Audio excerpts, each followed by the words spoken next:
Hey guys, welcome back to Zagami Beauty. I'm Krysia. Thanks for joining me today. If you're new, welcome. It's a fun video today. I love monthly favorites. I didn't make it in time for May because the months seem to go by extra fast these days, but I'm here for June favorites leading into what I think is going to be a really hot summer. We're almost at, I think, 38 degrees Celsius right now, and it's about 12:30 in the afternoon. It's getting hot, it's heating up, and there's no end in sight. I can't wait to get out there because I do enjoy the heat. Our summers in Canada are so short, and sometimes they're not even that great. So when we get, nice hot spells, I do try to enjoy that time outside. Before we get started, of course, I invite you to subscribe today, to like this video if you enjoy monthly favorites. I personally love watching them and I love filming them, so let me know down below if these are videos that you enjoy watching. Also, what have you been enjoying in June or leading up to summertime? Let me know as well. Okay guys, that's it for the intro. Let's get straight into this month's beauty favorites. Alright, first things first, let's talk about base, and I've been loving these two products. This is the newest foundation from Givenchy. It is their glow version of the Prisme Libre.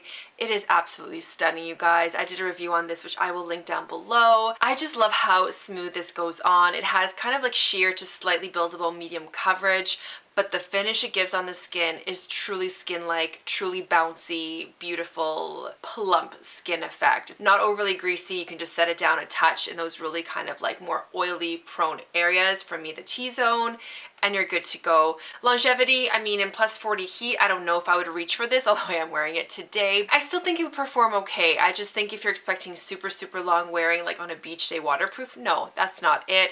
I'd much rather suggest something like the MAC waterproof longwear foundation for that purpose, but it is a decent wearing foundation in normal conditions. Next, I put on some concealer, and I've been loving this from the drugstore, you guys. It's sort of a serum or eye cream concealer. The exact name is L'Oreal True Match Eye Cream in a Concealer. It's almost like a serum texture, very watery. You only need like seriously a quarter of a pea size, like very little. I dab it onto where I need it, which is usually under the eyes, around the nose area, and I let it set. I let it set for maybe 30 seconds to a minute, just because it is so almost watery. Once it kind of sets down, I go in with my fingers, the ring finger is magical, and I just blend it into place. It stays there, it's comfortable, no creasing, no dryness, and for being such a thin formula, it really covers up those dark circles, you guys. Drugstore can't beat the price. I am very impressed with this concealer. It's thin, so it's perfect for summertime because it doesn't feel heavy on the skin. It is so amazingly good. Next up, we have two brushes, and these fulfill a specific purpose in my routine. They're both from MAC, and I'm going to start off with this one here. It's the 221 brush, and these are not the synthetic version, but I'm guessing the synthetics for this particular purpose would be just fine, because as long as you have this shape, that's all that matters. So with the 221, what I like to do is take a little bit of my first initial transition shade and go in and fill in this part of my eye. For some reason, my crease brush that I go in with that transition shade, it doesn't go into there. And if I leave that untouched, it just doesn't look complete. And it could just be my eye shape. I'm not sure if you guys find this. Kind of take a look at when you're doing your eye makeup, and do you feel that that inner portion gets left behind? I don't know. I feel like mine does, unless I use this brush to just fill it in, and then it just completes it. Next one is the 211, and this is sort of a interesting shaped brush. Sort of looks like an arrow tip. It is perfect for creating a soft wing. First off, I like to use it sometimes just underneath, right on the edge underneath, to kind of line my eyes with some eyeshadow. Usually Carbon is the one I tend to go for. Then I twist it around so it's on sort of that sharper edge, and I dip that into Carbon or whatever dark shadow I want to use, and I create sort of a slight pseudo wing effect. This is after I've lined my eyes on the upper lash line, after I've put on mascara. I kind of follow that last lash sticking out on the edge, and I follow that same line and create a slight wing. It's nothing crazy, it's not overly dramatic, it just elongates my eyes a little bit, because sometimes I don't feel like having such round Polish bug eyes. It's not overly harsh, so you can still do it for every day if you want that slight sexier cat eye effect. Next product, you guys must not be surprised if you've been watching my videos. I did two videos on the new Divine Blush collection from Pat McGrath Labs. I've been loving this formula so much. I think it has become my all-time favorite blush formula. I know it's crazy to say that because I love blush and I've tried a lot of blushes over the last how many years that I've been into makeup. I just feel this one is special. I have the first one, which is Flirtatious, the lightest shade, and then I also have Nymphette, which is exclusive to her website. And the full review, again, I'll link down below, but overall why I love these blushes is that they're pigmented, they're fine milled, so you can really get a decent amount onto your cheeks, but they're formulated in such a way where they just blend out.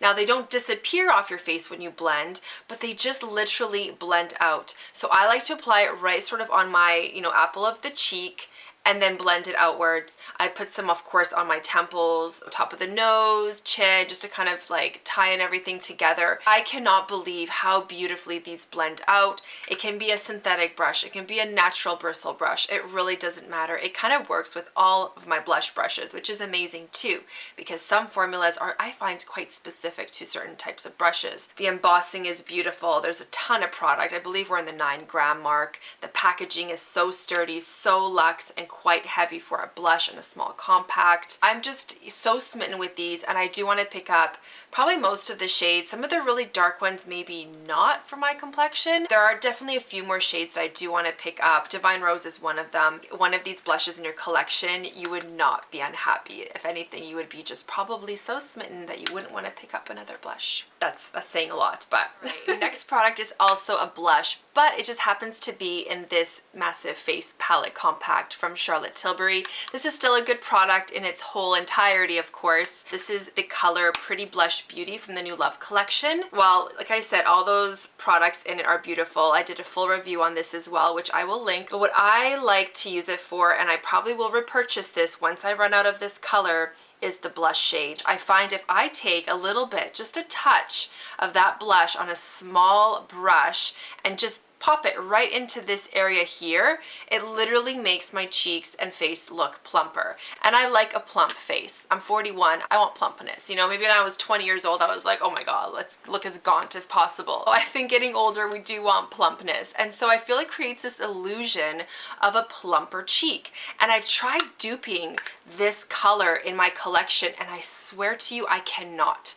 I've tried so many different blushes, and trust me, you guys, like, I have a lot of blushes, and I just can't find a dupe. So unless this comes out in a separate color from Charlotte Tilbury, please, if you are listening, which you are probably obviously not, that would be amazing, because I would buy a massive compact of that color. I literally use it every day for creating a really plump cheek. Right, last makeup product is going to be the MAC lipstick in Skew. It's a frost formula. It comes in this limited edition packaging now for summer in their Botanic Panic collection. I have it in the regular bullet as well because it is a mainstay core color, so there's no panic.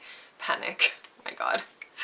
I don't know, I don't plan these things, you guys, but yeah, it's no panic if you can't get to this particular limited edition packaging version. It is available, like I said, in their main line. It's just the most beautiful duochrome, slightly pink, slightly mauve-y shade that kind of just goes with everything. Not overly cool, not super, super warm, obviously, but enough warmth to sort of be able to use for almost any look. It just creates a solid, beautiful, cushy, plump, shiny lip. What more can I say? So comfortable on the lips, very moisturizing, even though it isn't a frost formula. I don't really consider it super frosty. I think they named it that because it has a duochrome shift, but it sort of performs to me like a luster slash satin together. A little bit more longevity than a luster, but not as pigmented and opaque as a satin, if that helps you guys at all. I've re-fallen in love with this shade. It's just absolutely, I think, universal and beautiful. All right, next product I just discovered because I finally did my nails, you guys. I don't think I've colored my nails or toenails since our vacation to Mexico before this craziness started in 2020, like January 2020. I don't know why. I just feel like my hands are into so much all the time, whether it's with my children, now it's gardening, work. that manicures don't last on me. However, I've had this particular manicure on since Friday night, so Saturday essentially. So today is Tuesday, so 3 days, and I've been applying this Le Top Coat from Chanel almost every night just to keep sealing in the deal. I love this, and I don't love Chanel nail polishes. I don't. Mainly because they don't last on the nails very well, which is kind of ironic because their top coat is amazing, but maybe that's why. I don't know. Their brush shape is horrible. Unless they've changed it in the last 2 years since I bought the last nail polish, but like, look how thin the brush is. It is so narrow, it's unbelievable. It doesn't cover a lot of the nails. So imagine an opaque dark color and trying to apply this. Like, it's madness. It's really not efficient at all. I prefer a lot wider of a brush for applying color. For a clear top coat, I'll suffer it out because if I get anything on the cuticle or the edges, it's not a big deal. And this formula really keeps your nail polish intact. Right, next, let's roll into a skincare product. I don't talk a ton about skincare because my routine stays quite consistent. So when I add something and it actually does something amazing, I just want to shout it from the biggest rooftop. This I started using a month and a half ago. It is from KORRES. It is their Golden Crocus Saffron Door, long name. Essentially, the saffron is derived from the crocus flower at the peak of its antioxidant or active level. Crocus flowers, of course, only bloom once a year, so it is a slightly rare extraction that you're getting from this, which reflects in the price. It's about $130 Canadian for 30 mils. You don't need a ton. I only apply it once a day. It has a beautiful saffron scent, of course, slightly watery, slightly milky texture. It just kind of glides onto the skin. It's not oily or greasy, but not sticky like hyaluronic acid. It is just perfection. And what I noticed it doing over the last month and a half, because I don't know what else has been doing this, unless I've gained weight, which I haven't, but I've been noticing my skin and overall face and cheek area just looking more plump. Yes, I know I told you guys the trick about that Charlotte Tilbury blush just a moment ago to create a plump cheek, but what I'm seeing right now is an overall plumpness, an overall firmness to the skin, an increase in bounce to the skin. I already use oral collagen, which again creates bounce and stuff. So this is something I've added to all of that. So it's not anything else doing it, in my opinion. I think this is just really, really added to that plumping effect, to that smoothing effect on my skin. When I purchased this, the girl that sold it to me had such beautiful skin, and she stood by this product so strongly. She's like, this is the only thing I'm constantly repurchasing, and I don't care how much it would cost. That's literally what she told me, and I'm starting to see that as well. I will keep repurchasing this, and it is going to stay solidly locked into my skincare routine. I've been applying it in the morning as sort of my last serum. I'm probably going to switch it to nighttime as soon as I'm done the watery serum from Guerlain. This one is good too, but it has not done what this saffron serum has done. And I've been using this for over 3-4 months. And I kind of wanted this to do what this finally has done. I'm so smitten with KORRES. I've added so many products from their line, and I'm really starting to enjoy just the ingredients behind their products, from mainly Greek sourced type vegetation, and that product is just like, it is gold. Last product is just a sample, a lonely sample that I have maybe 1 spritz left. I got this as a sample with a order I received from Giorgio Armani. It is the Terra de Gioia Eau de Parfum, new for I believe this summer in their Gioia line. This is just like summer in a bottle, but in the most beautiful powdery way.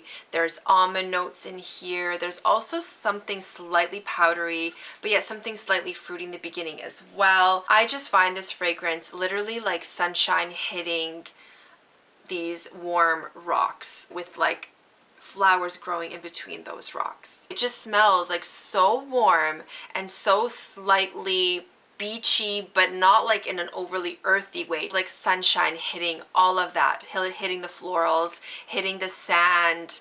And the almond, I think, is what creates that creaminess as well, which is sort of like your pseudo suntan lotion effect. I can't wait to get the full bottle. I just ordered it from Shoppers Drug Mart, so I'll be getting that in the mail very, very soon. I really want to incorporate that into my summertime fragrance rotation. I used to use the Acqua di Gio, the original, back in the day, and it's such a beautiful, watery, aquatic scent. But when they started coming out these De Gioia lines, I didn't really like catch on to any of them, and then this sample has truly blown me away. Highly recommended. Go take a sniff, see if it's something you would like for summer. Kind of reminds me of Mimosa and Cardamom from Jo Malone. This has a slightly more creaminess to it, in a very more powdery way, whereas the Mimosa and Cardamom is more creamy, but in a very almost slightly fresher way, if that makes sense. Anyways, fragrances are hard to describe. I hope I did that one justice, and I absolutely love the Terra Gioia, and I can't wait to get that one in. All right, you guys, that's it for my June favorites. I hope there are some products in there that kind of like piqued your interest to look into. Let me know down below what you've been digging for this last month of June, getting into this summery season. I wish you guys all the best. Don't forget to subscribe, ring that notification bell before you go, and I will see you in my next one.